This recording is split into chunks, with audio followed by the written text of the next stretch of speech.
Hello and welcome to the Nighthawk Racing First Championship. I'm Sarah Hawkins, also known as Sarah Hawkey, and I'll be your host this evening and one of your co-commentators for this GT7 Base Championship. Round 4 tonight, we are officially halfway through Season 2, and it is true what they say, time flies when you're having fun.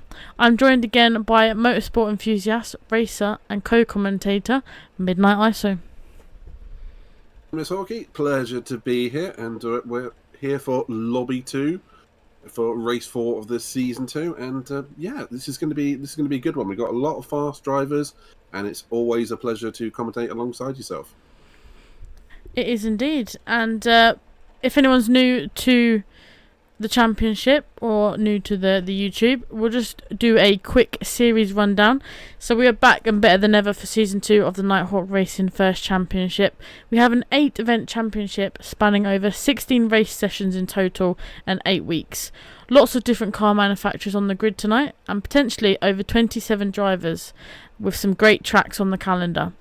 We have 3 official time sessions with a reverse grid sprint race up first, followed by qualifying, and then we'll be treated to a 42-lap feature race around the Deep Forest track.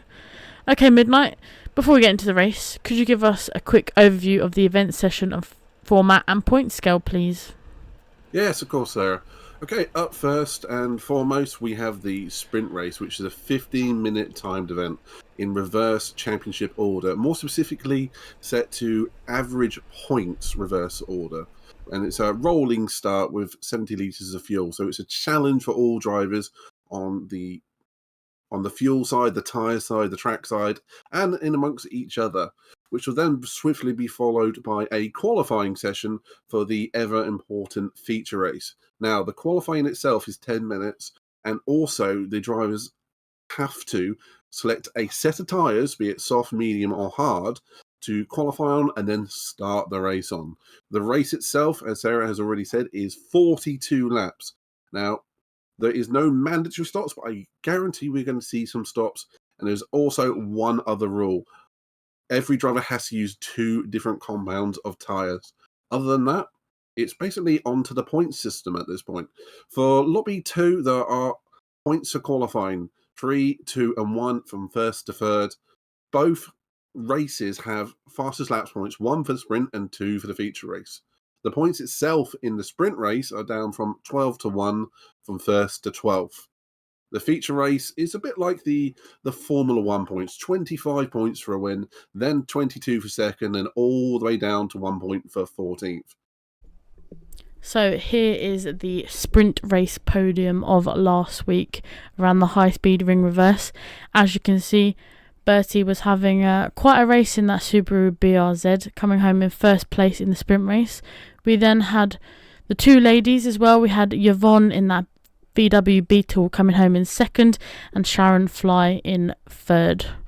And it's good to see, both Yvonne and Sharon having a good sprint race. And we will have a quick look at the feature race podium of last week as well.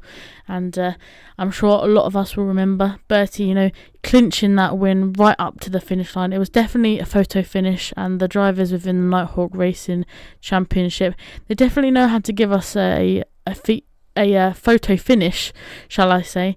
But yeah, Sophia just missing out on the win there because of some tyre wear issues, and also, Bertie was in that slipstream and was right behind her right up into the end, and like I say, just pulled out in front of her to claim the win.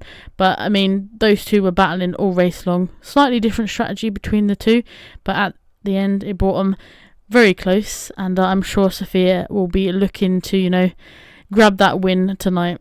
In third place, we then had Handy Pint in the Porsche 911.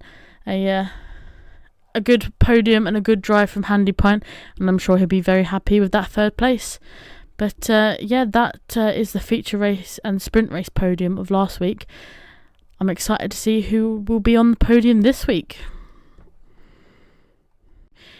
So to start off with, we're going to start with Sophia again, and just a quick reminder, Sophia is driving the Renault RS01, which is a car we've seen can be very difficult to handle, especially with that tyre wear. Sophia was battling with Bertie right up until the last lap at high speed ring reverse. Sophia is ready to hit the grid again and battle again tonight. Could we see Sophia grab a win here? Potentially. Sophia is currently in 17th place with 61 points in total. Next up, we have our very own Big Crazy Bertie, one of our Nighthawk Racing admin team and Lobby 2 hosts, and what a week Bertie had last week. A double win for the sprint and feature race around high speed ring reverse, and a very close finish between himself and Sophia. I'm sure Bertie will be on a high coming into this week. Can he do the same again tonight? We will see. Bertie is currently in 8th place with 92 points. Next up, we have Simon, and Simon is driving the RX Vision. This will be Simon's first experience of racing around Deep Forest, another track to add to the collection. And the more laps Simon is doing, the more comfortable and more confident he's getting with the car. Simon is currently in 20th place on 41 points. Next up, we have Piper in the Viper. A catchphrase we're never going to get tired of saying. But Piper again has improved so much and is looking quite competitive tonight, as we've seen in practice. As always, looking forward to seeing what Piper in the Viper can do. Piper is currently in 22nd place with 27 points in total. Next up, we have Sharon, and Sharon is racing again tonight in the Ferrari 458. Sharon is also a Twitch streamer and streams the races and practice sessions from her point of view. Make sure to check her out on Twitch. It's Sharon_fly. Sharon is currently in 21st place on 36 points. Next up, we have Haslett, aka Saber Venom, driving the BMW M6. He will be looking to have some good battles with the other drivers tonight around the difficult track of Deep Forest, which might suit the BMW and Haslett's driving style. Haslett is in 18th place with 60 points. Next up, we have Deadline, and Deadline is back on the grid tonight after a few events off. He's back in the driver's seat of that BMW M6. He'll be looking to climb a few positions in the championship, I'm sure. Deadline is currently in 24th place with 16 points. Next up, we have our very own Ziggy the Zigster, one of the Nighthawk admins, back in the Supra again tonight and looking to unleash the beast, as the car can be quick around this track. Let's see what he can do. Ziggy is currently in 23rd place with 19 points. We then have Lee. Lee is the esports and team principal of the Power Max Racing esports team and is in the Porsche 911. After having some technical difficulties last week, Lee is back and ready to race. Lee is currently in 16th place with 64 points. And then the last driver of tonight, and rounding off the grid, we have LB Racing, also known as Lewis, who is in the BMW M6, rounding out the trio of BMWs we have in this lobby tonight. Can he challenge for the win again tonight? Lewis is in 15th place with 71 points. Well, that rounds out the Nighthawk Racing grid for Lobby 2 Race 4, and what a grid we've got yet again. I'm excited to get into the comms box with Midnight and watch the racing commence. Let's switch back over to see the cars on the grid. And so to the sprint race. So this race is reverse average points scored, but championship positions. So in 10th, we have our own admin, Ziggy the Bila Dorada in the Toyota Supra. In 9th, we have Big Crazy Bertie in the Subaru BRZ.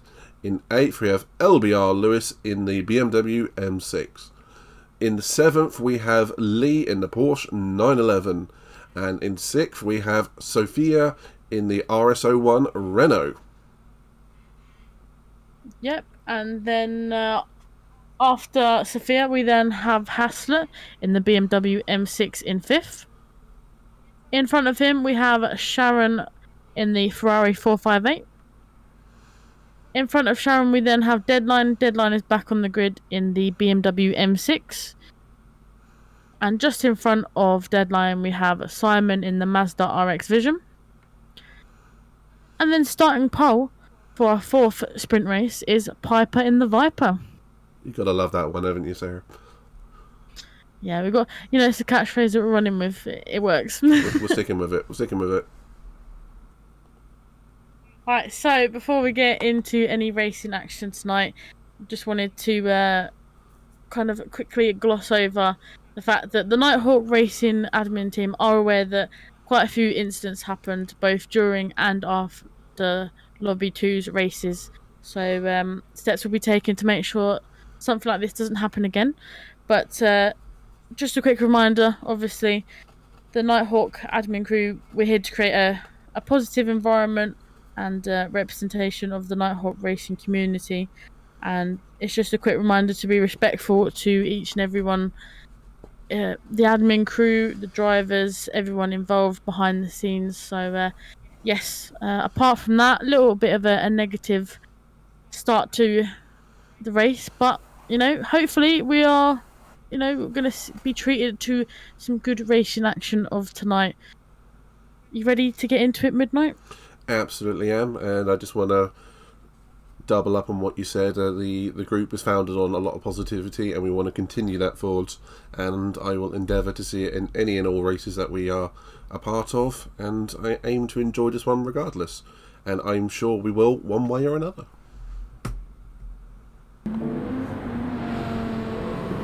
Okay, here we go, Sarah. Piper is leading the grid away for the rolling start of Season 2's 4th round Lobby 2 here at Deep Forest. Piper leading that group, and it looks like we're going to see some good action down into Turn 1, Sarah. Yeah, just on board with Sophia. She's just lost the position out to Lee, but I'm sure she's eager to get up towards the front of the pack. Oh, just a little bit of a collision with Simon there.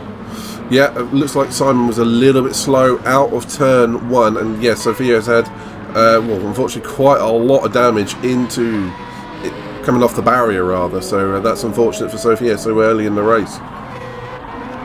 Yeah, obviously, getting damage within the first lap isn't always the best, but sometimes you do have to kind of, it's that lap 1, everyone, the adrenaline rush, they want to get away, so it's just about racing and being aware of the people around you. Obviously, they might be not as fast as like some of the other drivers, but yeah, obviously everyone gets caught up in those first lap dramas, but yeah, unfortunately Sophia picking up a little bit of damage there, especially in these sprint races where they're reverse championship position. So we can see at the back straight we've got Haslett, also known as Saber Venom, who is getting involved. Unfortunately, he's in the barrier. May have been a tap from Lewis, but unfortunately that is that's potentially an early pit stop for Haslett there. But down at the front, you got Piper, who is defending from Deadline, and Deadline looks like he might be going for the move into Turn 1. Down the inside, but can Deadline keep it close enough to the curb to cut off Piper in the Viper for the cutback? It looks like he has done exactly that. So Deadline taking up the lead with Piper in third, Sharon and Lee going at it for third, and it looks like Lee has just about got him through just as he comes around the tight double right-hander with LBR Lewis in fifth. Yeah, and that's here picking up about a half a second penalty there. As we saw in Lobby 1, it's very easy to do around the Deep Forest. Especially in that twisty-turny section, if you just go a few wheels off the track, it's very unforgiving and will give you a penalty, unfortunately. Yeah, exactly that, and particularly with the penalty being all the way down the straight, as Sharon has picked up a half-second penalty too, it will cost you quite a bit of time, but not as bad as if it was at the start of the straight. So I think Volafone have been fairly kind to us on this one, but it's still something you don't want to be doing. Yeah, unfortunately, obviously, where you have to take that penalty in the tunnel on the straight, it does lose you a little bit more than half a second. The car's obviously going at full speed around you, but like you say, you don't lose too much time compared to some other tracks. Interestingly, Sarah, I'm noticing a few of the drivers are definitely on. Unfortunately, also Simon has picked up some damage as well as Sophia.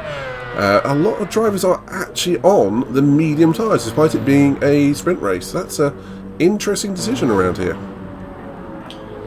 Yeah, obviously, like I always say, sometimes the sprint race is kind of a data gathering session in a way. Obviously, what tyres last for the duration of the race might mean that, you know, we could see them use these tyres in their strategy in the feature race for qualifying. Obviously, if they can set some good laps here in the sprint race, they'll feel confident on that set tyre for quali and for then the start of the feature race. Agreed. Sorry.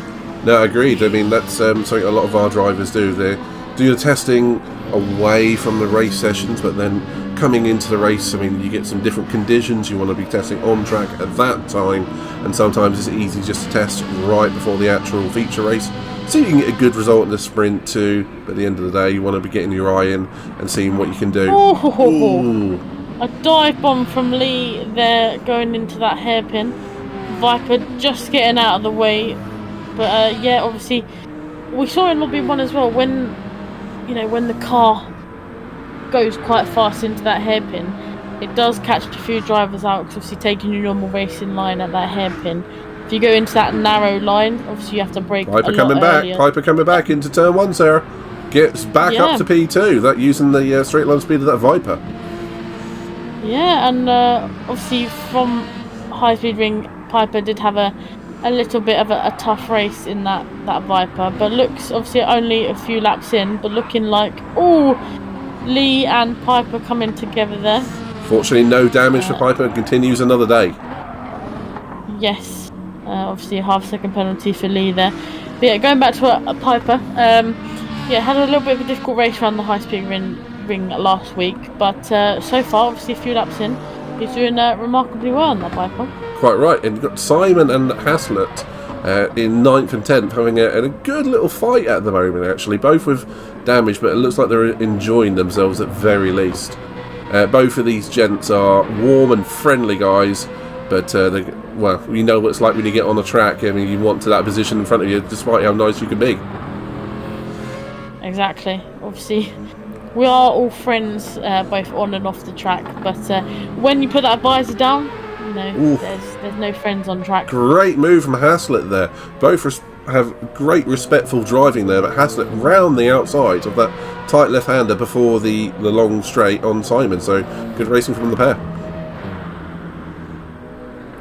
And out front, it looks like a few drivers are picking up penalties here and there. I've seen Deadline's now got one.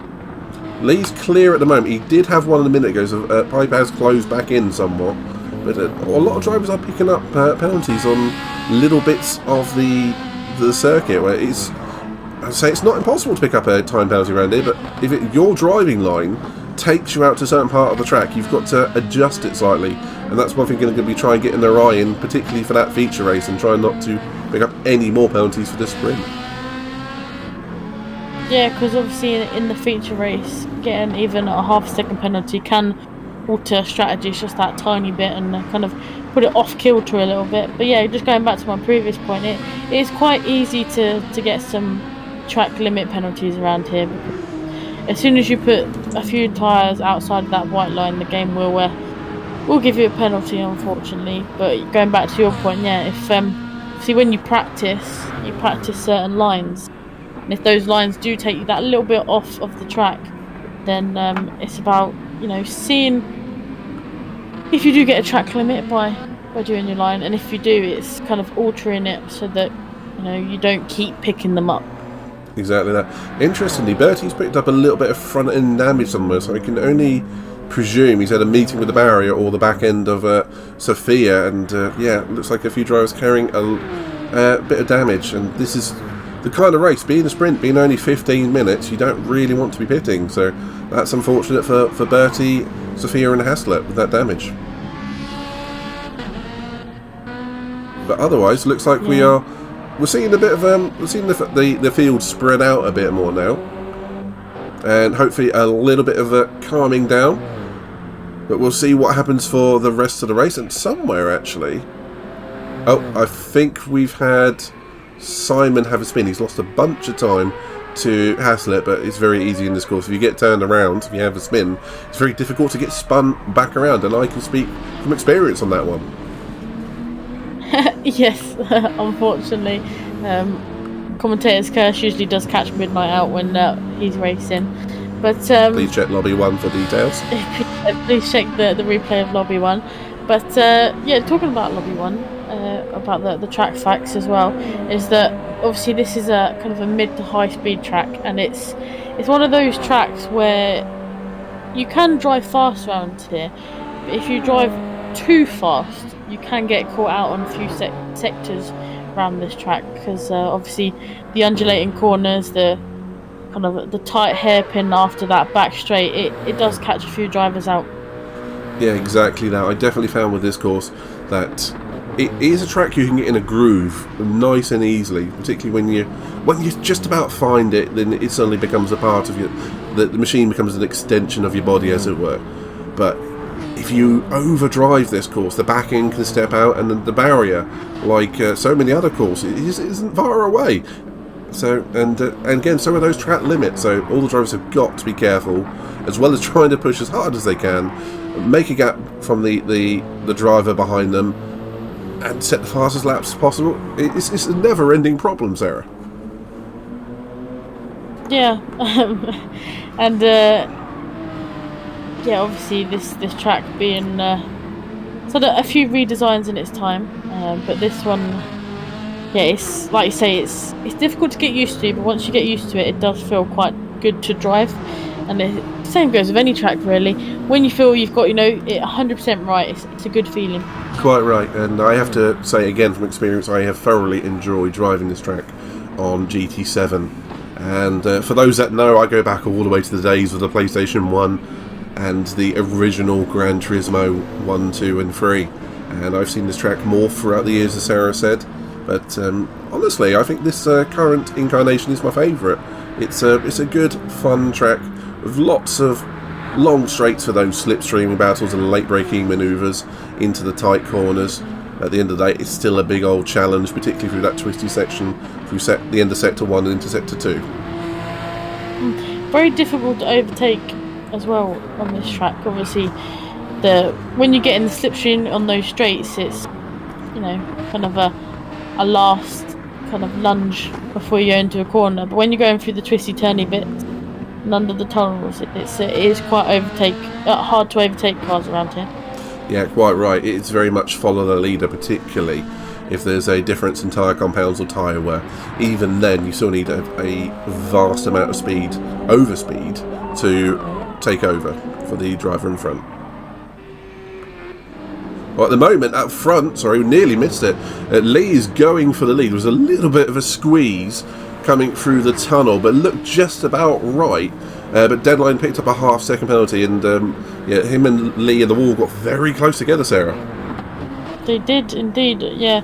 Potentially Deadline getting spooked a little bit by Lee, obviously picking up a penalty as well. So potentially, Deadline not looking in his mirrors, and then when he did, there was a Porsche 911 there. Yeah, but crucially, I think he'd left him just about the right amount of space. But at the end of the day, Lee has got past into that hairpin, and now we're coming down to turn 1, Sarah, and the battle continues. Yeah, and already on to lap number 9. It's gone quickly so far. It has indeed. Oh, unfortunately, there's coming together between the 911 and the M6, and Lee is in the barrier after trying to do a spin turn, and that goes our places 1 and 2 down to 3 and 4, as I believe Deadline has let off the throttle somewhat, but that has demoted the pair of them, and it puts LBR Lewis up to P1 with Piper in the Viper and P2. Yeah, obviously, unfortunately, when you do come together at that corner, because obviously coming from the high speed straight there going into that first corner, if you take too much speed and you take that slightly wrong line, coming together can happen. But yeah, it just looks like Deadline caught the rear arch of that Porsche 911, and obviously being rear wheel drive as well, it probably didn't like the contact and sent Lee spinning. Yep, quite right. We know from experience a lot of our drivers do not intend to cause problems for other drivers. However, these things happen, so this is racing, this is esports, and these things will be looked at after the race via the stewarding official procedure. So let's see what the guys can recover to for the rest of the race. But in the meantime, we might be treated to a race between Piper and the Viper, LBR, Lewis and that M6, while still going at it, Sarah. They are. Piper goes onto the outside into turn 1. Can he look for a switch back here? Not on this one. Just thinks better of it. But yeah, obviously if he can keep behind Lewis, he should be able to get that slipstream going into that back straight. But yeah, these two, and especially Piper, he's doing really well today. Do you know what? We speak a lot about a lot of the drivers we're impressed with and see improvement with.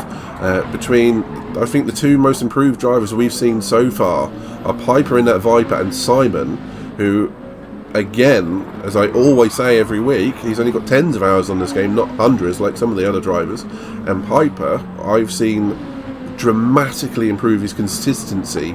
Maybe not top end speed, but that's not what it's all about. But he's running there in P2 on merit as far as I'm concerned. And at the moment we have Deadline, who is still in P3. He served that half-second penalty.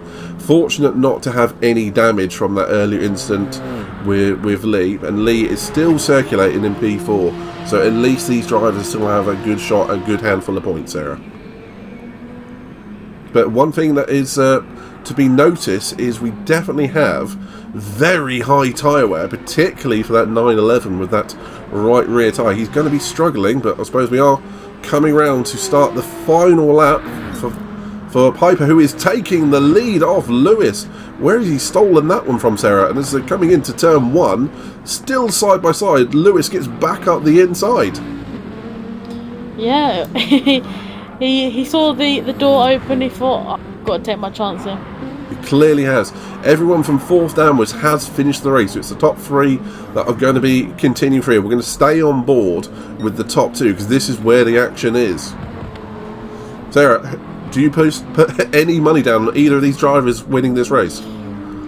Oh, obviously we've still got quite a bit of the course left, but yeah, I mean, it depends who can put the power down first. Obviously, Piper just got a little bit wide there and does go over the half spin. So unfortunately, I think that does kind of let LB Racing, secure that lead, and Deadline gets that second place. Obviously carrying that a little bit more speed. It's not over yet. Coming out of that corner, but it's not over yet. We've still got the hairpin to go. Piper's thinking about it.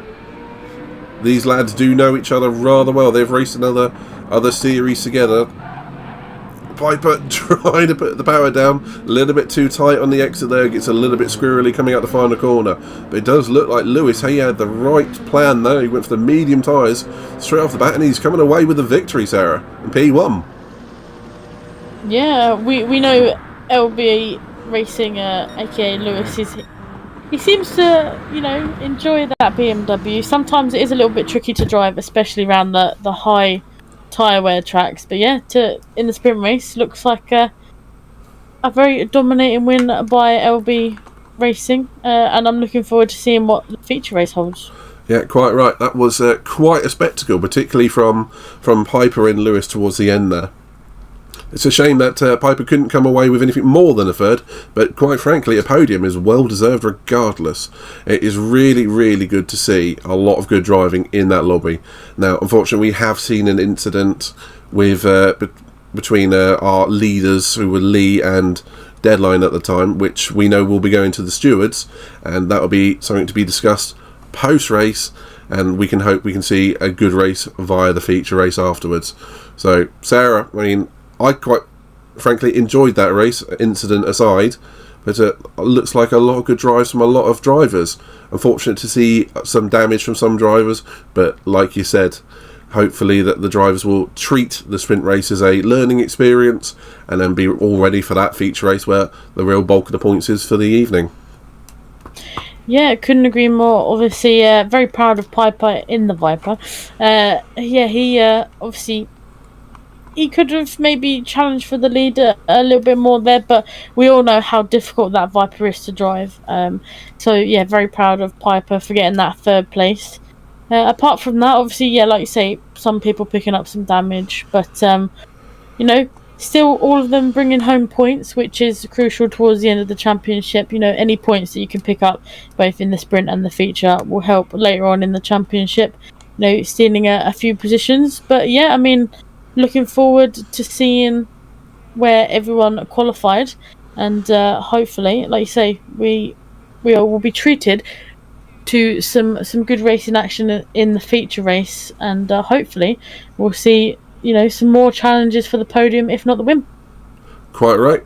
Shall we move on to the feature race? Yeah, let's do it. Let's do it. Okay, to the results for qualifying. First off, the top 6 were separated by less than a second, and it is great to see lots of different manufacturers all in the top 6. But first, taking pole position is Sophia in the RS01 on a 1 minute 26.8, closely followed by LBR Lewis in that M6 on a 27.3, just outpacing Deadline in the other M6 on a 27.5. Lee directly behind in that 911, separated out by only a few hundredths of a second. Ziggy in P5 in that Supra on a 27.7, only 1/10 ahead of our Piper and the Viper on again a 27.8. In 7th we have Saber Venom, or Haslett as we know him, on a 27.9. In P8 we have our own Big Crazy Bertie in the BRZ on a 28.3. In P9 we have Sharon in the 458 on a 1 minute 28.2, and in P10 we have Simon in that RX Vision on a 1:30.333. It's worth saying that all of these drivers may be on different tyres, and it's a strategic element for qualifying. They have to qualify in the same set of tyres that they will start the race. Right, so getting ready. 5 lights and away we go.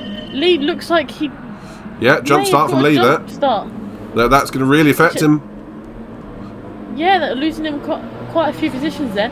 But Sophia getting out in front into turn 1 with LB just behind.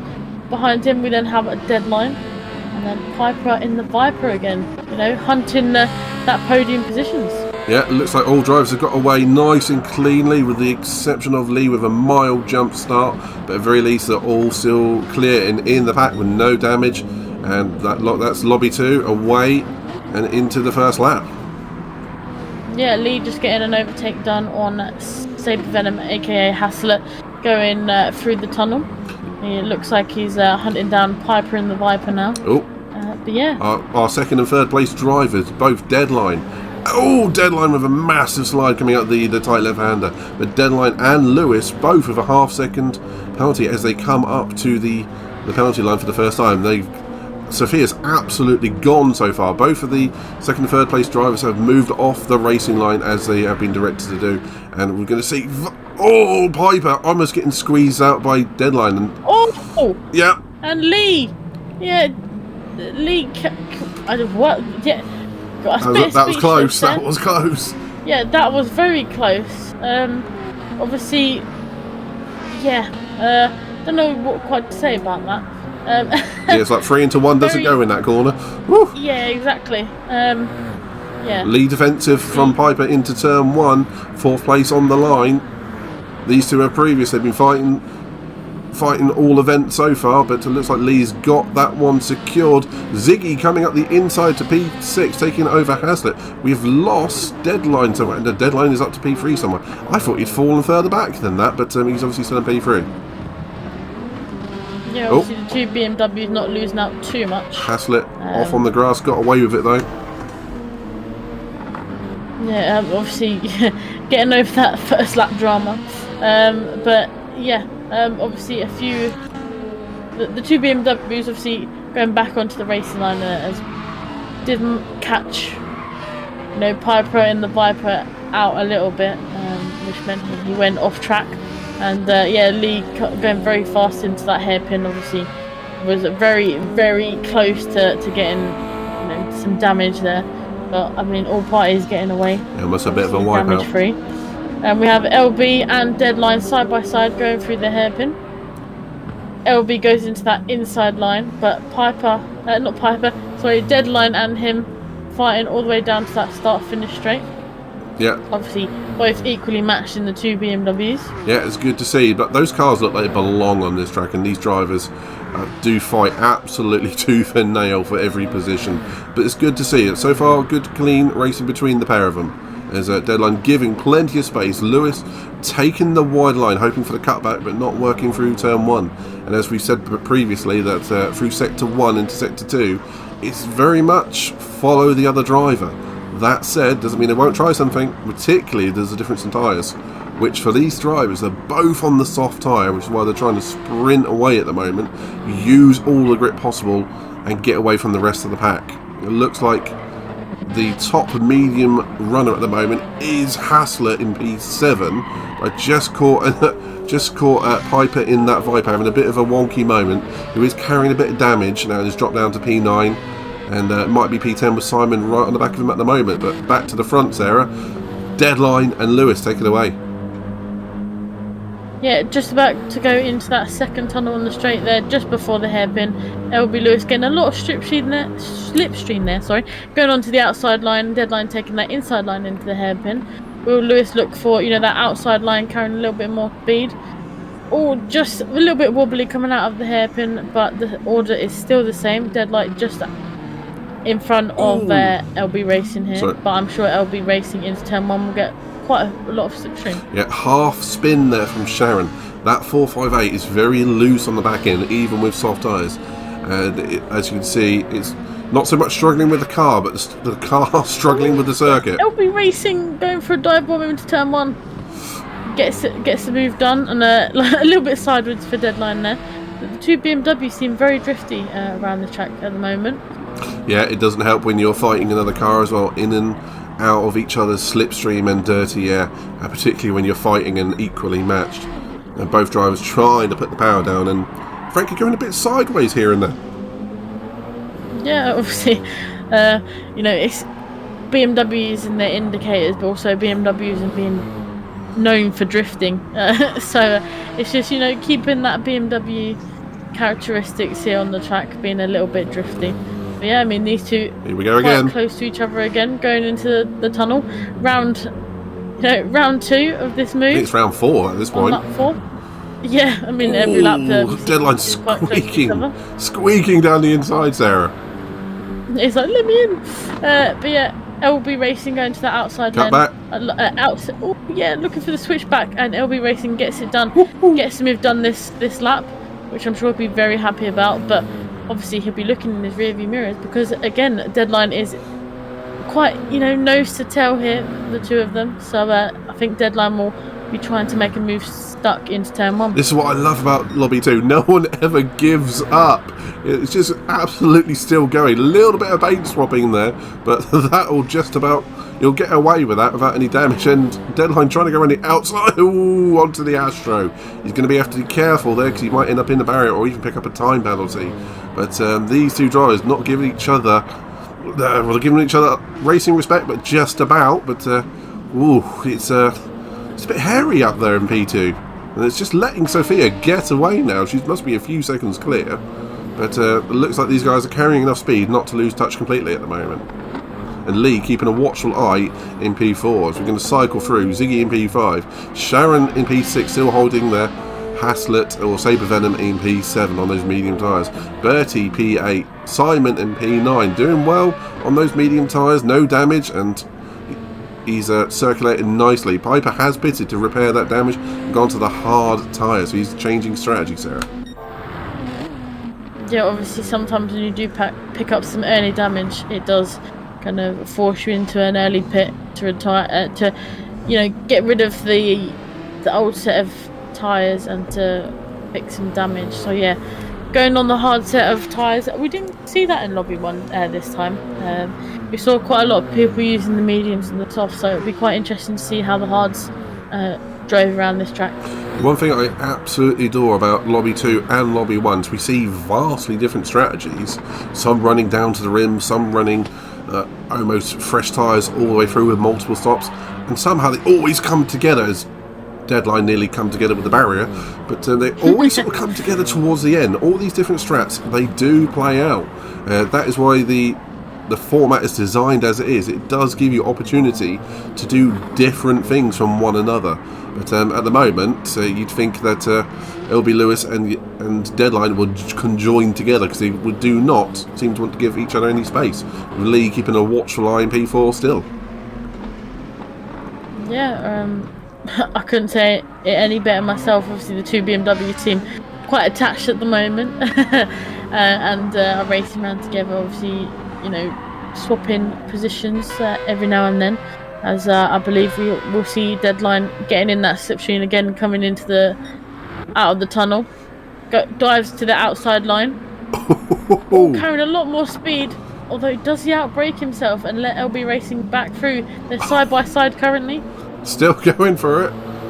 Still going for it. Deadline just comes out just in front. But then that means, you know, LB Racing is now in the slipstream and a potential move into turn 1. I feel like, you know, these two are on a yo-yo at the moment, going back and forth. They are. I mean, they're either going to hate each other in this race or they're going to be absolutely bonding over this one, because this is great racing as far as I'm concerned. Lee joining the battle as well. It's now becoming a three-way battle. But Lee went a bit deep into that corner. It's just let the two BMWs get away. But it looks like Lewis is almost pushing Deadline through this sector.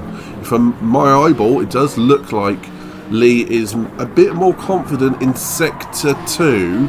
But Deadline somehow, and it seems to extract more pace, particularly at the late braking corners. Yeah, obviously it goes to show that a lot of the drivers have been practicing, and like you say, some drivers feeling a little bit more confident in different sectors. I think that goes with everyone. Obviously, some sectors will suit one driver's driving style a little bit more than another's. But yeah, the BMWs side by side again. This time LB Racing goes onto that outside line. Brakes nice and early. Will he look for the switch back here? Goes to the inside line. Side by side again with Deadline. It's now a three-way battle. Here we go. Yeah, it is, with Lee just behind. I could not put money on which one's going to come off best or worst here at the moment. But this is great racing so far. To put a 5 down every corner, who's going to come out ahead? Quite frankly, I cannot bet at all. Deadline taking the inside into turn 1, late braking. Lee coming up the inside of Lewis ever so slightly. Lewis just touching the grass on the outside, and positions remain the same for the moment. But these three are absolutely glued together. But it's worth saying, Sophia is getting away at the front still. Yeah, and I think she'll be loving it. You know, obviously got some clean air, and she knows that her next competitor, Deadline, is currently in a battle, a three-way battle. So yeah, I think she'll be loving it at the moment. But yeah, I was on board with Lee during that. It just looked like it got a bit, you know, tight during the three-way battle into turn 1. And like we say, 3 cars. It usually isn't a good recipe. 3 cars going into one corner. So yeah, obviously the space just wasn't there. It's a good recipe for racing, but I absolutely hear you. Just eyeballing it as well. It looks like Lee's got the best tyres of these 3 at the moment. Lewis with late dive, and he's outbraked himself into the final corner. Lee gets down the inside, Deadline gets back through as well, but Lee's up a place into P3, into the podium positions. And that shows what can happen at this track. If you outbrake yourself, you're suddenly up 1 place and then down 2. But as I was saying, yeah, and it just goes to show how close the drivers are to each other as well. Yeah, exactly. As I was saying, the drivers themselves. Deadline's a controller driver. Lee is a wheel driver. I believe Lewis is a wheel driver as well. So we've got all different kinds of drivers, manufacturers, and control methods. One great race so far. Yeah, no, it just goes to show, you know, obviously. Slightly different equipment between the 3, but also all, you know, having a great race so far, very close to each other. And like I say, it's been a good race so far, watching Deadline and LB Racing swapping positions. And I think Lee will be looking to do the same, obviously getting closer to that first spot, as he seems quite close behind Deadline now, going into that first tunnel. The one thing we do know is the 911 does suffer a little bit with both fuel use and top speed. But that said, if you're in that slipstream of that M6, anything's possible, particularly late on the brakes. Not this lap at this part of the corner so far. Deadline is sat on the curb and forces Lee to go almost a long way around, and he's still trying. A little bit of a tap. Lee's into the barrier. That is absolutely unfortunate. More damage for Lee. That is another one for the stewards, and unfortunately, that's another one between both Deadline and Lee. Sarah, well, it's not race over for these two. These two are going to carry on, but I can only presume that is just absolutely unfortunate for the Brit there. Yeah, obviously coming together again. It just goes to show if you even tap it just a little bit, that the car can become very unsettled and it is very hard to catch. Yeah, and unfortunately I think we have had Lee retire as well, so that fight is over. But we still have the battle for second at least on track between Deadline and Lewis, and this is potentially going to go on all race. The one thing I am spotting is Deadline is definitely suffering with that front end tyre wear. And obviously Deadline has only been able to do a few races in the season so far, so still, in a way, kind of getting to grips with that BMW and the way it handled. Yeah, I mean, the more time you have on track, the better you get with a certain car. But at the end of the day, it's race day, and we're out here to race, and things will happen on track. Not always what we want to see, but all we ask is all of our drivers, they carry on and try and be in a positive manner, whatever the circumstance. At the end of the day, there's always more races. But this fight is still going to continue on through lap 11. These two have been together for absolutely ages, since the start of the race. Sharon has absolutely dropped into the pits to get rid of those soft tyres, it looks like. And that's a surprisingly early stop, considering she still had tyre life left and some fuel. So, interesting strategic call there, Sarah, perhaps. Yeah, and obviously, like we said earlier, that Ferrari is quite a machine to handle, obviously being quite rear end happy, so maybe potentially going on the mediums or another set of softs, a little bit more rubber, a little bit more traction, and can help her put that little bit more power going into some corners. Quite possibly it might be the first sign of a free stopper, or very least an early stop or a switch to a long middle stint 2-stop. We'll see. This battle is still going on. I feel like we haven't really had a chance to move away from these two yet. But I don't want to miss anything. No, it's like Aerosmith. I don't want to miss a thing. I see what you did there. But yeah, these are the two BMWs. Could we, the whole race, could it just be these two going back and forwards? But obviously, potentially might be on different strategies. So it'll be interesting to see the strategies that these two use. I have a sneaking suspicion we're going to see what happens in Formula 1 when they get the team on the radio saying do the opposite of what the guy in front of you does when it comes to the pit strategy. Get a little bit of air between you two. Stay out if they come in, or go in if they stay out for the undercut. Deadline almost dropping it onto the barrier there. That would have been a hefty impact. But yeah, at this point I kind of think these two are going to be probably on an identical strategy. I do think we need to talk about our leader, Sophia, running with that RS01 and drifting. Oh, that might be a penalty, but she might get away with it. But that RS01, those rear tyres are shot already. Yep, half-second penalty. So you have to be careful not to lose time.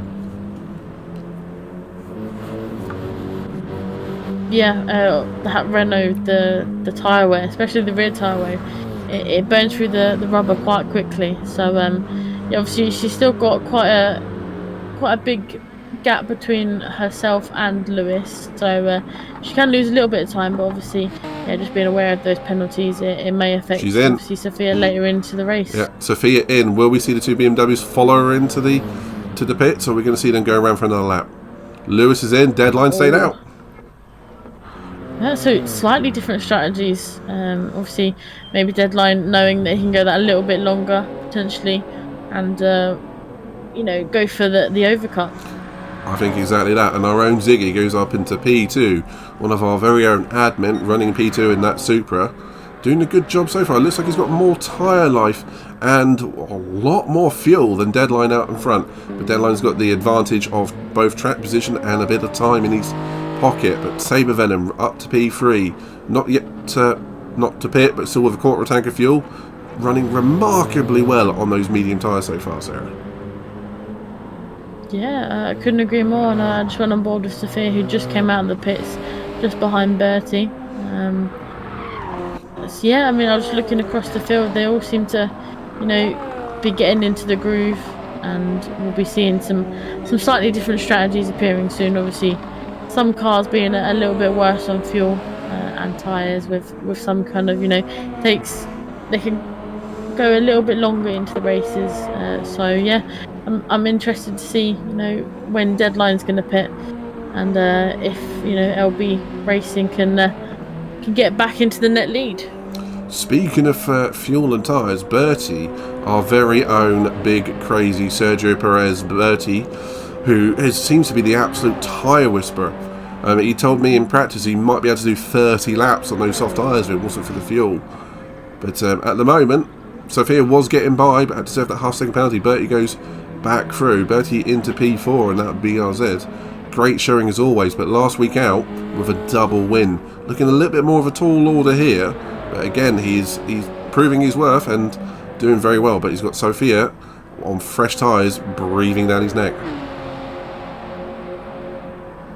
I think we're going to see him move down to T1, Sarah. These two know each other from SRF and various other series, so they know each other well. And there's a lot of respect given there.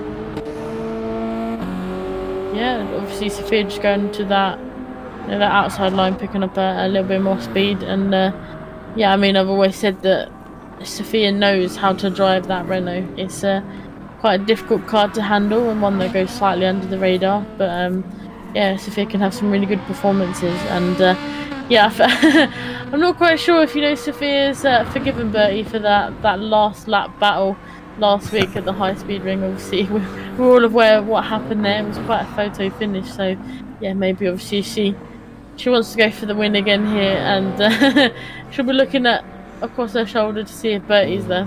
I think so. Do you know what? I hadn't thought of that one, but that was an absolutely amazing finish to the round 3 race for Lobby 2 at the high speed ring reverse, and that's one that we will forever treasure as far as I'm concerned. But all I can say is Deadline still circulating. He's going to try and push those soft tyres as long as they can go.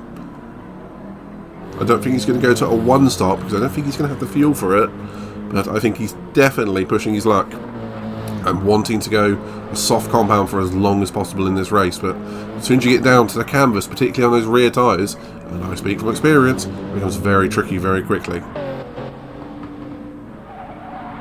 Yeah, obviously we've seen quite a few drivers driving on the rims, and feeling quite confident in doing so. But especially in those rear wheel drives of the BMWs, for example, I fear that it might catch some of the drivers out potentially. Ooh, Haslett in P3 getting a bit of a swapper on through the middle sector has put Sophia right on the back of him on those fresh soft tyres versus the old mediums, and she's going for it. Ooh, I thought immediately there. Thinks better off it, and it's going to pick up the slipstream down the back straight. Yeah, obviously, you don't want to catch a driver going through a corner, kind of midway through the corner, so it's better just to get in the slipstream, eye up and move into the next corner, which she does. She goes onto that inside line. I think that's smart racing from the pair of them. Haslett didn't fight it more than what he needed to do, to focus on his own strategy. Sophia tucked in, got a bit slipstream, got a little bit of free top end speed, and got the pass done without any fuss. And actually Haslett, he's decided to come in. He needs a bit more fuel, so lap 15 is where he pits, and he's not gone as far, oddly, as Bertie on the soft tyre, and a Ziggy on the soft tyre as well. Okay, that's actually very impressive for Omar Ziggy, and still running in P2, and also very impressive on Deadline, despite a couple of incidents earlier on. I can only think that maybe he's lost time in fighting with LB Lewis earlier on. That said, was it a tactic to ensure that he gains track position after a pit stop or two? I guess we'll find out as this unfolds. Yeah, obviously we'll find out as soon as he pits as well. Obviously, what tyres he goes to, what strategy. We can kind of predict what strategy he goes on to. But I can just see just in front of me, I can see Piper. So he'll be looking to, lap Piper in the Viper. But yeah, I mean, obviously Deadline will have to pit, and he looks like he's coming into the pits now, getting off those very worn set of soft tyres and needing to pick up some fuel as well. Yep, and our Ziggy, will he carry on? Will he pit as well? I think he is also pitting. So the top two come in and put Sophia back out in the lead. So yeah, I've got to say, Ziggy and the amount of fuel that he's got as well, that will definitely help him get out of the pits a little bit quicker, and shouldn't lose too much time to the people out on track. yeah, and now this is clearly a race of offset strategies. Sophia still needs to go to a different compound of tyres, but it looks like she's going for the flat out approach, the flat out and top speed approach. So very. If in doubt, flat out. Quite right. Quite right. And then Bertie's going the opposite. He's definitely nursing those tyres and fuel, and it looks like he might be going for a one stop. And we've got LB Lewis, who's coming around turn 1 now, so he's definitely out way ahead of Deadline. But Deadline's back on fresh tyres, and he's got a 3-second penalty for crossing the white line on entry, I believe. That is gonna be hurting. But Ziggy, as you called it, he's taken on both less fuel, put in less fuel, and he's got out ahead of Deadline. And with that penalty, that is going to be quite significant. Yeah, unfortunately, the 3-second penalty, obviously cutting either the exit or the entry of the pit, it is a little bit of a painful one. You don't know if you've got it until you come out of the pits, and yeah, especially when you're fighting for the net lead, it won't kind of do him any favours. Yeah, definitely worth pointing out that Ziggy has gone to the medium tyres. So he's got his compulsory 2 tyre rule out of the way before even halfway of this race. He's clearly going to be, I think, clearly going for a 2-stop strategy, given how much fuel he's got on.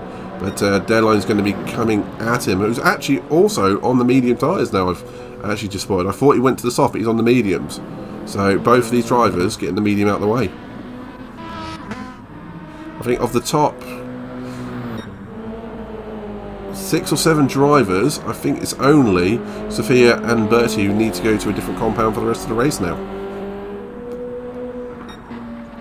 And obviously still got quite a few laps to do so. But it seems that, drivers seem a lot more confident around this track as opposed to last week around the high-speed ring. Obviously, the high-speed ring was one of the toughest tracks on tyre and fuel wear. So yeah, drivers feeling a little bit more comfortable this week around this track and able to kind of extend those set of softs for quite a while. Yeah, unfortunately Simon has picked up a little bit of damage on the front right, but he's running in P8 still, so he's going to still pick up a good handful of points. And again, we're proud of him for doing exactly what he's done in that RX Vision, which I think is a gorgeous, it's a simple but gorgeous livery. I absolutely adore that one. So honestly, man, keep going and love to see it. And Piper in P9, still running those hard tyres. He's sticking to it, picks the plan, sticks to it. Sometimes that is the best way. Kind of to see what happens around you. You stick to your guns with your strategy. See kind of what happens. Sophia has also set a couple of laps here at 26.3. Now that is easily on par for like Lobby 1 pace, so she's definitely pushing as hard as she can, trying to build a gap to Bertie and LB Lewis. So not taking any prisoners on this one. No, she'll be looking to extend that gap even more, I reckon, in this second stint to what she did in the first stint. and at the moment it does look like the race is definitely settling down somewhat. Sharon running high in P4. I've been keeping an eye on her. She had that little half spin at the final corner early in the race, I think lap 2 or 3. But other than that, every time I've been on board, I mean, all the apexes have been hit and the car is looking nice and planted. Looks a lot more settled on those medium tyres. As soon as you take out the high wear of the soft tyre on the rear axle, it looks like it settles down a bit and becomes a lot more drivable.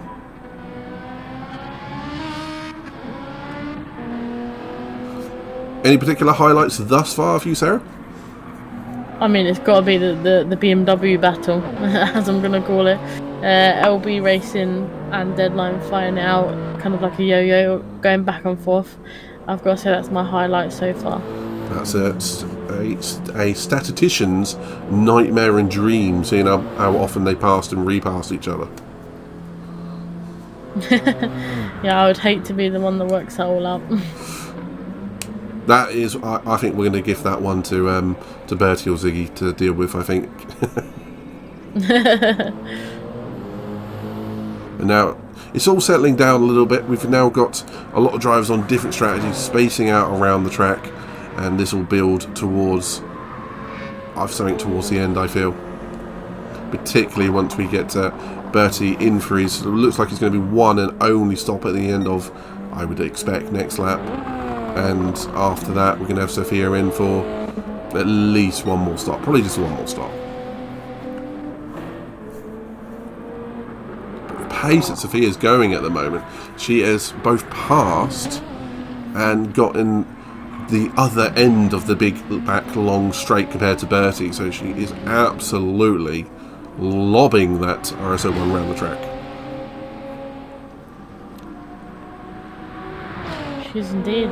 She looks rapid in the RS01 this week. You know, she's quite a commanding race lead at the moment. You know, not getting in too much trouble, and kind of, you know, it was straight away she was building that gap from lap 1.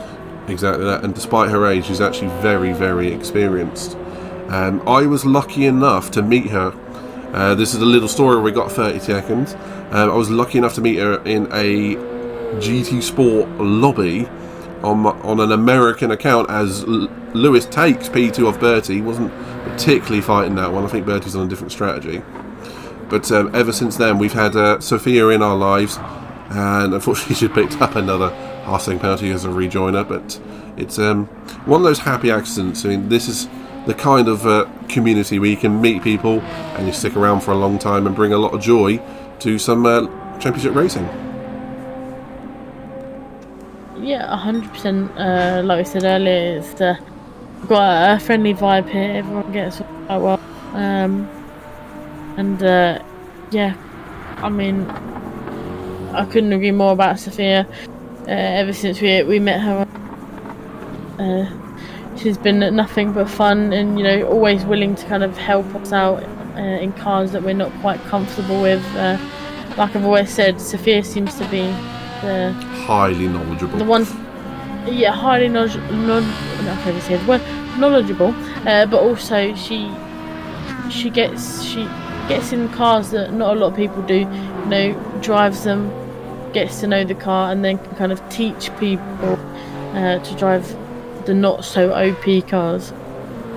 Yeah, I would completely agree with you. It's a sort of a dying tactic, going for a different car. It's one that Swizzy in Lobby 1 has taken this season. Or Bertie comes in for his stop, by the way. But Swizzy has done it in Lobby 1, where he has gone for the RCF rather than one of the absolute top tier cars, just so he can get a wider experience. And Sophia has very much the same ethic and ethos and goes for something that's a bit more challenging, or at the very least plays more into her personal strengths rather than what is considered one of the OP cars. But the one thing with that car, though, every time I look at it, sort of tyre wear, it's fine, and it's gone. You check back and suddenly it's dropped about 10%, and we both know exactly how that feels in the car itself. It's suddenly loads of grip, oh, no grip. And yeah, Bertie's pit stop is so long Sophia might be coming around to lap him. And Sophia overtook Bertie on track as they're now in the same shot.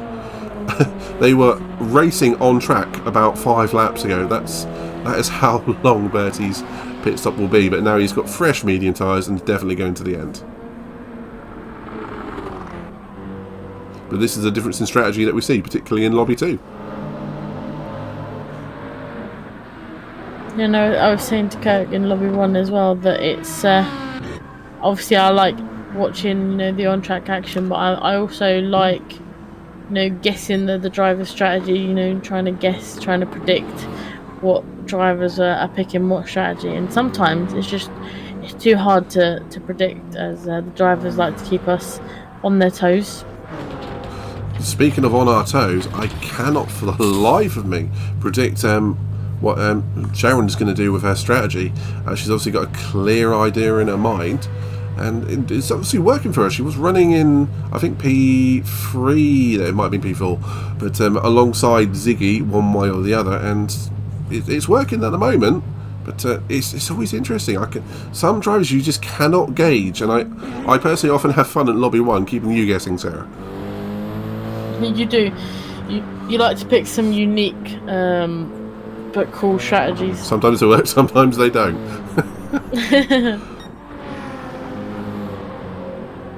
But that is one thing that we have set up in this series to help the drivers develop their own strategic mind and push the cars in the ways that they wouldn't either normally do, or very least have at least a bit of fun with it one way or the other. And battle developing on track, Sarah. Deadline looks like he's catching up to the back of Ziggy. Looks like Ziggy had a very poor lap on the last lap. Looks like he dropped about 2.5 to 3 seconds with a 1:31.8 compared to Deadline's 28.3. So yeah, that was a poor lap from Ziggy. Maybe a half spin somewhere. Potentially, kind of getting used to those see on his second stint. Sometimes it does take a few laps to kind of get into the groove of it again. Yeah, particularly around here, I definitely find having a groove in the track for where you're happy is the absolute key. But as soon as you get round either traffic or another driver, sometimes it's very easy to have a moment where you have a little glancing blow of a wall, and hopefully it's not a thud with a wall, but it's just a little kiss on the wall. Yeah, just a little love tap. Sophia is in with, I think that is 18 laps to spare. Will we see her go to the medium tyres to the end? Or is this going to be another splash and dash to the softs and then like 2 or 3 laps at the end for the mediums? Go on, place your bets now.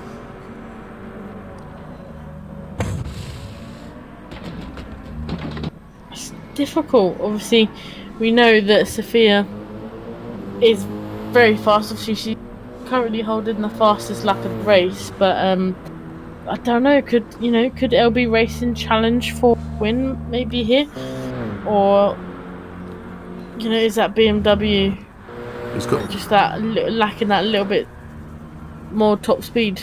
He's got previous form, hasn't he? He's picked up a win or two. I think it was at Yamagiwa, the feature win, I believe. And Sophia is out on those medium tyres. Pipe her back in, getting rid of those hard tyres. So 17 laps to the end. I think that'll be possible.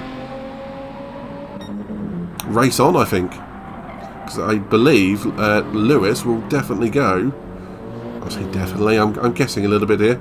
It's a guesstimation. I think he's going to go to soft tyres and try and chase down Sophia in the final laps. Yeah, I mean, why not? Obviously you go for the fastest lap, but go for some overtakes and challenge for the win.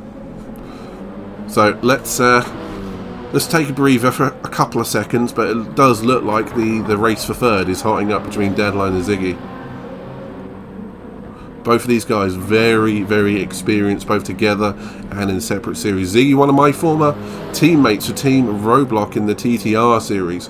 If anyone hasn't checked that out, please do. That's a monthly race in the Ted Tracks Racing Series. As we just see, Ziggy going defensive into the hairpin, but Deadline might squeeze down the inside. Ziggy left him a gap. Shouldn't have done that. Ziggy, can he get the cutback? Going wide round the hairpin. These two going side by side down the pit straight, Sarah. Yeah, Ziggy not letting go, keeping with deadline here. You might see potentially Ziggy going for a move into turn 1. Yeah, and that Supra is a bit quick in a straight line. Ziggy tucked in for a little helping of slipstream, then goes wide to the outside of the corner. Deadline onto the inside. Oh, little bit of a tap from Deadline potentially. It does look like Deadline he's definitely lifted off and let Ziggy go. Good racing from the pair. These things will happen occasionally. There will be the odd little tap. It's very easy to outbrake yourself, but Ziggy now has to be very, very careful. He's going to have dirty tyres, and this battle's going to continue for another lap or two. As they come into Sector 2, Deadline looks like he's going to try and go around the outside. It has gone onto the grass and tapped the barrier, but he's gotten away with it. No damage. Lives to fight for another day. I was going to say, very, very lucky there. That was ambitious, wasn't it? Ziggy. That was. Ziggy's slowed up for some reason. He seems sort of. I don't know if he's let Deadline catch him, or I wonder if he thought he caused Deadline to go off the track. That's an interesting call from Ziggy.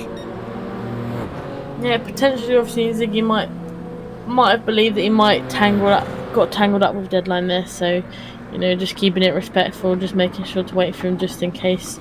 But yeah, like you say, go back to what you said a minute ago with these things happen. But it's good to see, and obviously the drivers are aware that when you make slight mistakes and it affects the drivers around them, that they do wait, and like you say, they live to fight for another day. Exactly, and both drivers lucky to get away with no damage this last lap, and it looks like they are definitely fighting hard for P3. But as I was saying, Ziggy was racing with TTR, still involved with TTR on the admin side too. He's involved in a lot of esports, and a gentleman racer and a personal friend, and it's great to see him having a good race. It is as well, obviously, in the Supra, which is quite a quick car, but also another tricky car to get used to. But Ziggy seems to be doing a tremendous job so far. Yeah, quite agree, and I don't think this battle between the pair of them is over yet, because it does look like Ziggy has the ability to. I believe they pitted around the same lap, if not the same. It was the same lap actually, because they came in at the same time. Ziggy definitely has the ability to save a little bit more tyres than Deadline, and that may very well pay off, particularly when they go back to the soft tyre anytime soon. Just having a quick look back through the field, we got Haslett or Saber Venom in P5 with a half-second penalty. We've seen a fair few drivers picking up penalties in this race, and it's not unheard of. But he's being chased down on soft tyres for Sharon, so I think this is going to be the next battle.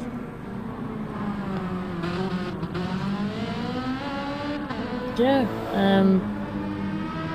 Sharon potentially looking for an overtake. She might have to wait a few corners, getting closer and closer to Haslett. She'll get in that slipstream and eye up a move. But yeah, again, Sharon having quite a good race here, making up a few places, and overall seems to be, having a bit of fun. Yeah, and it was great to see 3rd, 4th, 5th and 6th all on the same pit straight, even after 41 minutes. Yeah, it just goes to show how drivers are quite matched, and practice makes perfect. Certainly does. Unfortunately, Sophia also picking up another half-second penalty, but still looking like she might be in a commanding lead at this moment in time, when it all shakes out, at least with the final pit stop for Lewis. At the moment, Haslett on those medium tyres, slightly worn. Sharon on brand spanking new softs. I think she is going for a 3 stop, Sarah. Yeah, she wants to remain fast out there. So, getting on a fresh set of tyres, she might feel more confident on a fresh set to get that a little bit faster and fight for a little bit longer. Yeah, late braking manoeuvre down to that final hairpin has got the job done up into P5. Yeah, that was a move there with a lot of commitment. And like you said, she got the move done into the hairpin and on to lap 29. It is worth rewarding both drivers. They both gave each other space, and they've both lived to fight another day and back off down the track. Bertie at the moment, who was looking extremely promising for a podium, running at the top of the grid, is now still in P7, but he's definitely on that different strategy. We've got Sharon at least on a free stop strategy, and Bertie on a one. No, wait, there he is. He's coming into pits. I think he's given up those medium tyres. I don't think he is. I don't think he's enjoying them. That's interesting. That's an interesting strategic call. That is. Will he make it to the end? Fuel. Just on board with Piper, just as he managed to collect one side of the barrier, then the others. He's not enjoying those hard tyres. So I think we're going to see him back in for another strategic pit stop anytime soon. And just as I go on board with Simon, he's unfortunately in the barrier at that hairpin as well. So lots going on at the moment, and with Lewis in the pits as well, as Sophia takes the lead. So lots going on in the last 20-30 seconds. Yeah, they like to, everything happens. Potatoes on. Yeah, making our job that a little bit harder so far. Yeah, completely. Just losing your audio for a moment there, Sarah, but I think we got the grasp of what you're trying to say there. Definitely making it interesting for us on the last couple of minutes. So, quick rundown from I'll do the top 5 if you want to do the remaining 4. In P1 we have Sophia, who looks like she's going to the end on those medium tyres, if she can just get those rear tyres to last. Deadline in P2, yet to stop for the final time. Medium tyres, quarter of a tank. Ziggy, P3, just under quarter of a tank, a little bit less fuel, but better tyres. So he's going to have to either save some fuel to try and jump Deadline with either some pit stop strategy or an undercut. In P4, we have Saber Venom Haslett, who's gotten back ahead of Sharon somehow on those medium tyres. So I'm not quite sure what's happened there, but it looks like Sharon has had a 2.5 second loss in that 458 on lap 29. So that's an interesting one. Sarah, are you back with us? I should be, hopefully. I'll take that as a yes. Do you want to do 6 downwards? Oh, I can do indeed. Obviously, in P6, we've currently got LB Racing Lewis, who has gone on to a set of soft tyres for his last stint, and hopefully, he'll be hoping to get back up onto the podium quite quickly. Obviously, he's just behind the group of Sharon and Haslett. Behind Lewis, we have our very own Big Crazy Bertie in P7, and then just behind him, we have Piper in the Viper. And, completing his 4th ever competitive race, we have Simon rounding out the grid in P9. Just getting lapped by Haslett there in the background, with Sharon also coming into the pits. She's definitely doing an interesting strategy. I wonder if she might go on the mediums to the end. I mean, it did look like she was more comfortable on the medium tyres. Some drivers do enjoy the balance of a certain set of tyres. Ziggy diving up the inside of Deadline. There's something that is a bit funky there. Ziggy with a half-second penalty. Deadline going slow on lap 31, and Ziggy just diving up the inside from miles back. That was strange, Sarah. But Ziggy with the half-second penalty will be giving that place back straight away. One of these two are just enjoying themselves out there. Potentially, we'll see. Hopefully they are enjoying themselves out there. But it was a good catch, that one. Obviously, the Deadline now getting in front of Ziggy again, coming out of that hairpin. But I'm sure Ziggy's here to fight to the end. Obviously, like you say, I think fuel may catch Ziggy out just that tiny bit, but I think he'll be trying to keep as close as he can to Deadline and the podium runners. Haslett into the pits in P5, potentially covering off Sharon, but it does look like he was running less fuel than Sharon, who is now fueled clearly to the end. So this is going to be a pit stop battle between the M6 team and the Ferrari team, who Sharon out on track will be coming around to hopefully, for her sake, take back P5 or at least continue the fight. Yeah, it just goes to show the strategies here. Again, it's quite a long pit stop here, so if your main competitor is in the pits, it's a good chance to catch them up, and as soon as they come out of the pits, to have a little fight with them.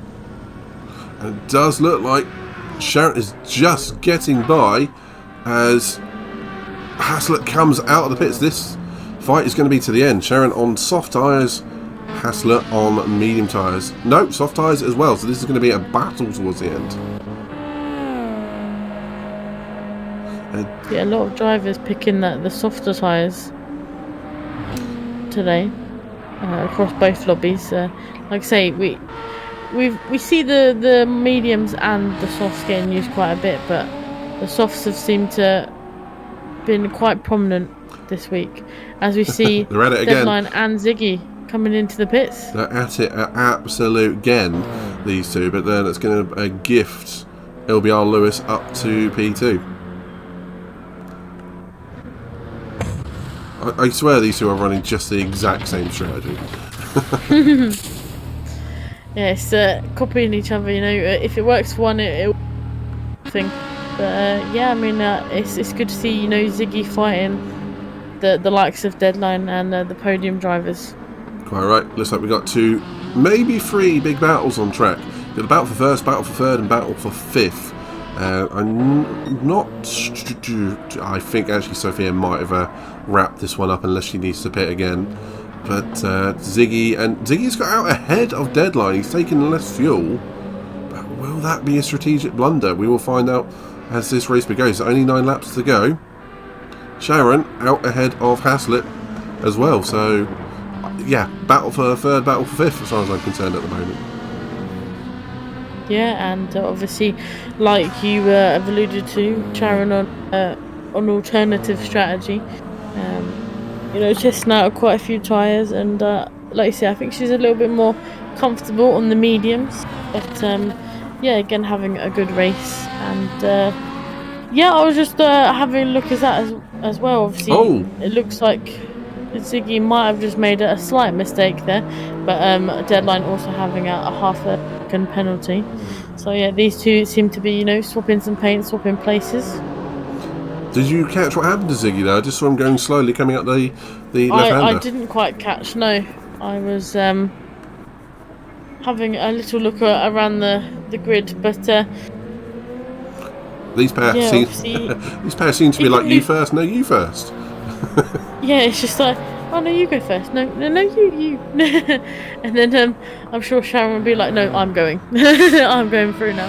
Wow. But yeah, these two seem to be quite close to each other, and I think we've still got quite a few laps left to go, and Ziggy taking on that little bit less fuel mean he might be a little bit faster towards the end, minimal weight in that Supra as well. So yeah, I mean, I'm looking forward to seeing Ziggy being super fast in that Supra. Yeah, and I just noticed Sophia has lapped everyone up to 6th place at the moment, so clearly on a mission today. Yeah, she wants to wrap this up early and take the victory. Yeah, unfortunately had a little bit of a awkward time in the sprint, but still would have got a handful of points. It's definitely it's definitely drifting around a couple of these corners, showing us what she's made of. But it's definitely trying to rack up full points for both fastest lap, stylish points, and most points in her lobby, as well as lapping the most people. So absolute credit to her and pushing that car hard. But I wouldn't be too surprised if we still see a pit for Splash and Dash soft tyres just for the funsies of it. Yeah, obviously she's currently holding the fastest lap, but I mean, what's stopping her for setting an even fastest lap? Quite right. And these two, they're still at it. Ziggy and Deadline still going at it. And for anyone who wants to know, that livery for our Ziggy is a Pedro Special, I believe. Yeah, a Mr. Saturday livery. Yeah, feel free to check him out on his Twitch channel, which is Pedro _M 77, and you will see some races and some F1 related podcasts. And Ziggy himself and Deadline himself are also streamers in their own right. LBR Lewis is a YouTube streamer, and Sophia will occasionally stream on Twitch as well. So a bunch of these drivers do stream their own races, as well as, well, quite frankly, just enjoy the races, which is what we're all here for. Exactly that, but it's always good to see, you know, racers streaming from their point of view. But yeah, Bertie, and again, interesting. Damage that time. Yeah, obviously, you know, damage getting in the way of his strategy. But like we've said multiple times, sometimes it is better just to come into the pits, you know, get that damage repaired, so you're able to kind of enjoy the rest of your race that little bit more. Yeah, unfortunately, he pitted once in 21 laps and then 3 times in about 12 laps. Yeah, it just goes to show sometimes, you know, that when the race is in your favour, it's going great, but, you know, that small sort of kind of incident or damage or you know, something that's making him pit quite a few times, it can affect the strategy, so the finishing position. Quite right. Sevilla picking up yet another half-second penalty. I think everyone's out there to collect them today. Maybe it's a souvenir from the Deep Forest track. You know, have a little track limit here and there. One that nobody wanted, but it's an endearing memory. It's like driving around Austria with strict limits. Oh yeah. I think we've all done that at least a couple of times, and we can all say that, you know, getting that amount of penalties around the track is quite, you know, heartbreaking. And but I mean, most of the drivers in tonight only getting a few here and there, so I don't think it would have affected their race too much. I think obviously Deadline picking up that 3-second penalty coming out of the pits might have done a little bit more damage compared to, you know, your half a second for a track limit. And that is something so easily done. As you see the drivers crossing that white line now, Ziggy crossing it. If you cross that coming into the pits, that's an instant 3-second penalty, which is, and I know personally, potentially devastating to a race. Do not do that at Watkins Glen. That's all I will say on that one. But funny enough, that's one of our next races, if not the next race, Sarah. It is. We are off to Watkins Glen next week. A slightly different track, obviously. Quite similar in some ways to some of the tracks that we've driven so far, but we are off to America, to Watkins Glen. I'm excited. Yeah, me personally, it's one of my preferred tracks. Some of the other drivers don't like it. I won't mention any names, Pedro, who aren't particularly I'm not going to say in tune with it, because a lot of drivers don't like it but always seem to do well. But it is one of those, it's a little bit of a Marmite track. You love it or you hate it. And I get that. I mean, it applies to a lot of tracks around here. And all I can say is Deep Forest is much the same, actually. A lot of drivers have really enjoyed it, others not so much. But, you know, that's a track. Sometimes it speaks to you, sometimes it doesn't. And right now, what's speaking to me is Ziggy's closing in on Deadline, who's definitely very squirrely going into the corner and very wide coming out of it. Move on, Sarah. Here we go. Yeah, Ziggy, you know, getting in the slipstream of Deadline onto lap 38. Obviously, Ziggy knowing that he's got a few laps to make this to get onto the podium. But, stays behind Deadline for now into turn 1. Thinking better of the overtake, and you know he'll go again another point. These two were previous early in the race, a couple of little touches, but so far gentlemanly conduct as far as I'm concerned. But yeah, I almost wonder if Ziggy might wait until almost the final lap to make the pass, because the last thing you want to do is pass someone and have them breeze back past you on the final lap down that back straight. Oh yeah, and obviously, you know, the pressure of having someone behind you as well, and obviously trying to make minimal mistakes with someone behind you, it can put a little bit more pressure, which sometimes isn't very helpful when you're trying to concentrate. Quite right. And I know, again from experience, I've raced both of these gentlemen around this track, and I can tell you right now, Deadline brakes We'll just say into this final hairpin, there's late, there's super late, and there's oh my god late, and he's even further beyond that sometimes, and somehow still makes a corner. So he's got his own little flag there. There's brake markers, and then there's a deadline brake marker in that corner, as far as I'm concerned. But thus far, has somehow come out of that corner every single time this race. Yeah, he'll have to, graffiti it saying like deadline was here. He does tend to brake quite lately, but most of the time, kind of 9 times out of 10 does make the corner. It just goes to show, obviously after practicing, or if the track's kind of one that he's familiar with, he can brake that a little bit later compared to some of the other drivers.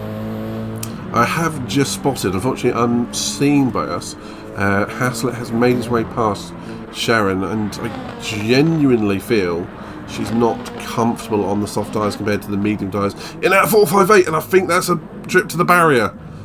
That's unfortunate timing. A little bit of a hard spin and a nose into the barrier, so that may have just consolidated 5th for Haslett there, and 6th for Sharon, but still a fairly decent race and a lot of highlights.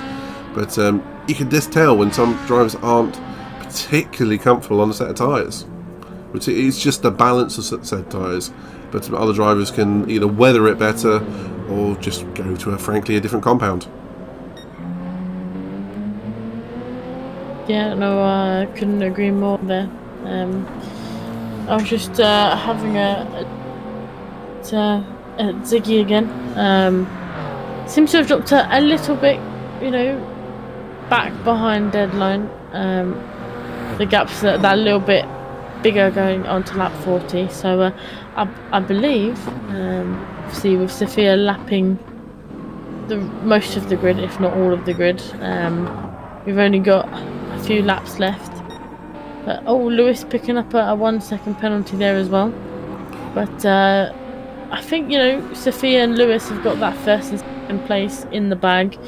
There's not too many threats around kind of cause them any pressure, but I think it's all to play for 3rd place currently. Yeah, that's definitely the battle on track. Is Sophia started lap 41, penultimate lap now, so this is game time on for our Ziggy. Oh, that is bad timing. That's bad timing. Ziggy, don't touch the wall.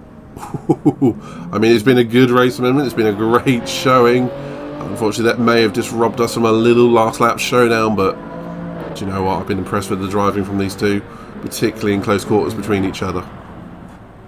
Yeah, and I've got to say, obviously, massively impressed and proud of Ziggy as well, our own Nighthawk admin team members, but also, he does his best when he can, when he's racing. I think today he's definitely, done us proud. P4, if you can hold on to that P4, it's nothing to shrug your shoulders at. He's doing remarkably well in that soup. Yeah, I would definitely agree with you. And shall we, since we've got a little bit of time, do a 9th to 1st roundup, since we've got a lap, so got 10 seconds on each, shall we? Yeah, can do. So obviously in 9th we have a Super Simon, and he is doing quite super. Obviously his 4th ever competitive race. He's learning some different tracks week on week, and he's improving week on week as well. In P8 we have Piper and the Viper, again obviously improving as he goes, and I've got to say this week he's had some really impressive showings both in the sprint and the feature. P7 we have our very own Big Crazy Bertie having a little bit more of a quiet race this week in P7. Obviously a few bits of damage here and there, and trying to make that one-stop strategy work, and I'm not sure if it did work out this week. And in P6 we have Sharon having a little bit of damage now, but again having a pretty good race, and on the alternative strategy, going on the softs to the mediums and trying to improve her lap times throughout the race. And I'll hand you over to Midnight, who will run you down from P5 to P1. Thank you very much, sir, and quite right. And we have Saber Venom, also known as Haslett in P5, who's just taken up that place in P5 and got a good set of solid points in the 6. Ziggy, strongest race of the season so far in that Super. Always good to see him racing, and great to see such gentlemanly racing out there. Deadline P3 has definitely given us a lot of highlights today, and some controversy as well. But what can you say? This is motorsports, esports, and it's all fair in love and war sometimes. And we have just seen Sophia just take the checker flag there, but we'll get to her. But do you know what? I'm going to talk about her now briefly. She definitely has been the star of the race today, and definitely shown us what her speed is, and I think that'll be possibly up to Lobby 1 for next race. But otherwise we have LB Lewis, who has definitely given us another set of highlights, particularly alongside Deadline with I think it was an 11 or 12 lap battle. So those two inseparable for a number of laps. Definitely one for the highlights reel, and a great showing as Bertie also finishes in 7th. But up to Sophia again. Absolutely outstanding race from her, and well deserving of the win, Sarah. Yeah, obviously getting pole to win, so I think she'll be very happy about that. Obviously having a little bit more of a difficult sprint race, she really did shine in the feature race tonight. Yeah, not quite a grand slam, because you need the sprint win, the fastest lap, the qualifying pole, and the feature win and fastest lap. But it's definitely been fairly dominant, particularly in the feature race today. And Ziggy finishes, Deadline finishes, Ziggy finishes, and so does Saber Venom, also known as Haslett. Well, Sarah, that was there was lots going on in that one, I feel. It was a jam-packed race. I've got to say, the two BMWs with like you say, an 11 to 12 lap battle. It's not easy to battle lap on lap, but it shows that it can be done, and it can be done respectfully. I mean, yeah, I've got to say, super proud of Ziggy as well. P4 finish just outside the podium, and I'm sure that's exactly where Ziggy wants to be. Getting closer and closer to the podium week on week when he is racing. But apart from that, I'm proud of everyone. Everyone had quite a good race. Yeah, I think we have seen a lot of good racing today. I mean, obviously the racing is not without incidents and controversy here and there, but like yourself, I am very, very proud of what we have seen today. Lots of absolutely brilliant close quarter racing, late breaking movers, slipstreaming, different strategies, and quite frankly, sometimes I didn't know where to look. There was a point in the race where it all settled down, we would catch our breath, and then it all kicked off again. So this is why I absolutely adore Lobby 2.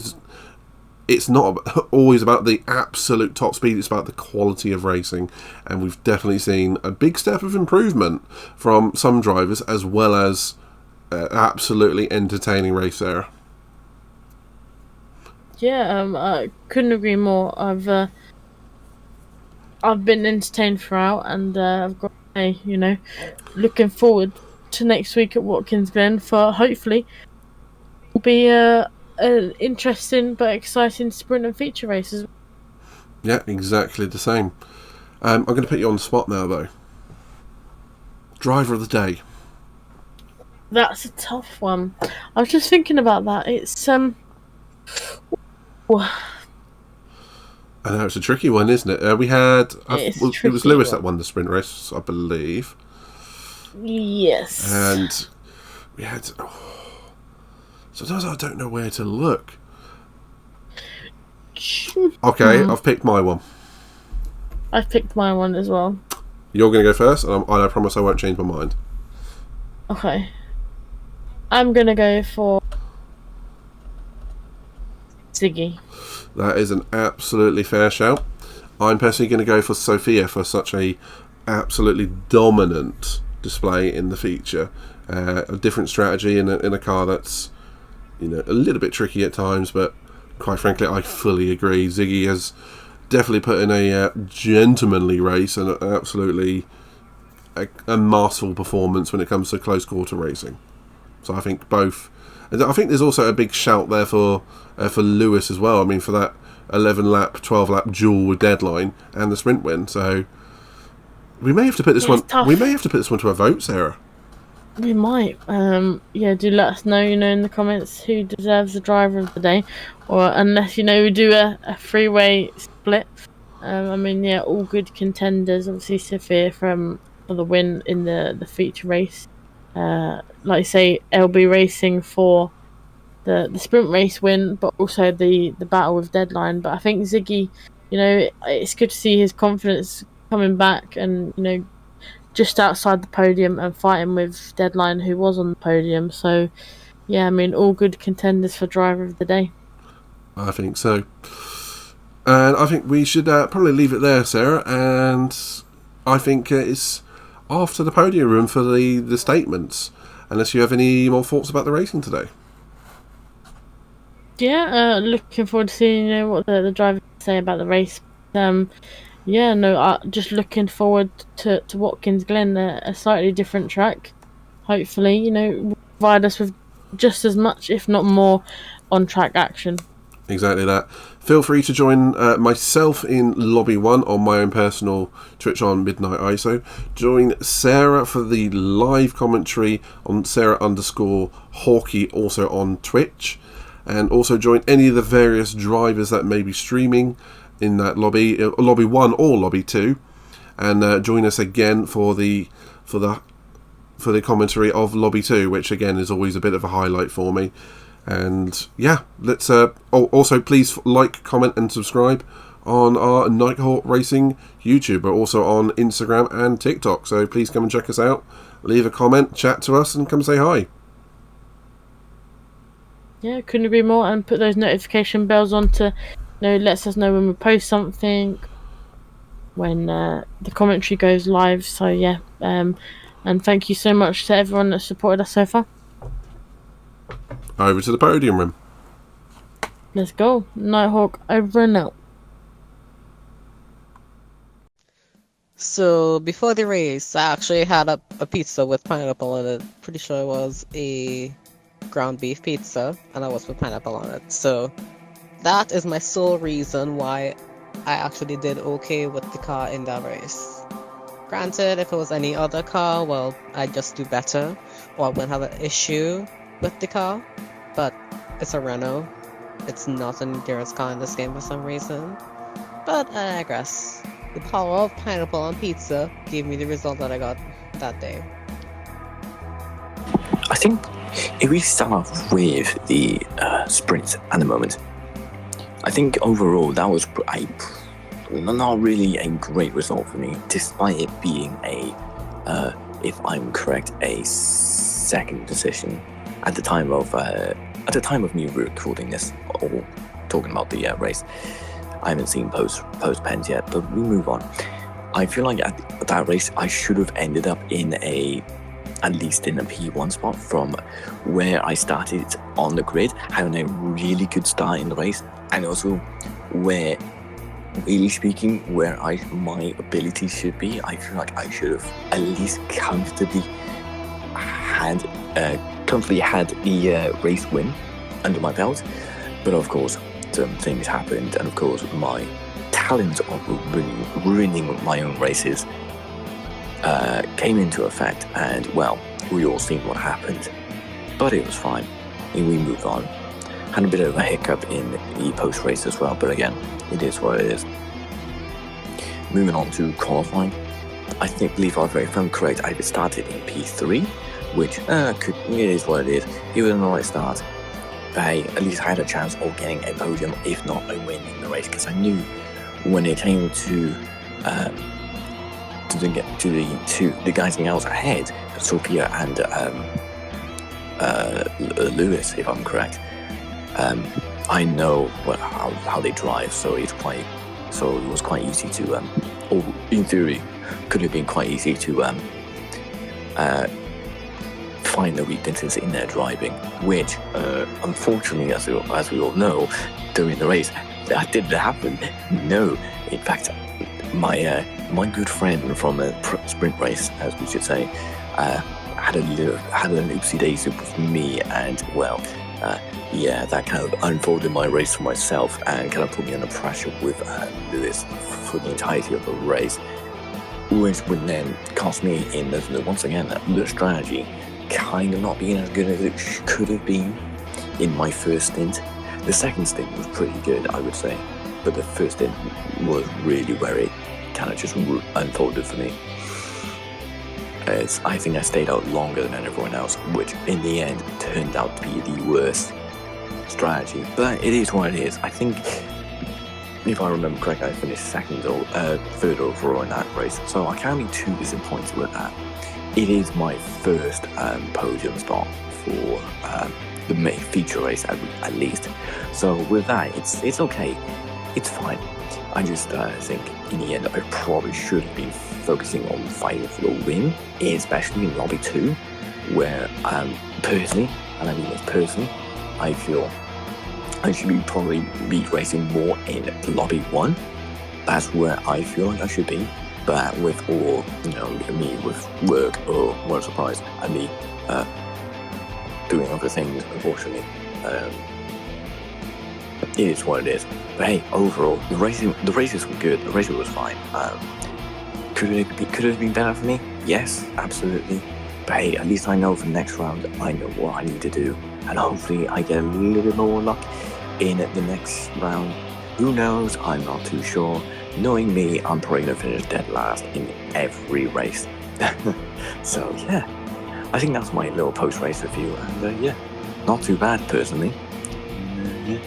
I'll see you next time, if I'm ever on the podium again.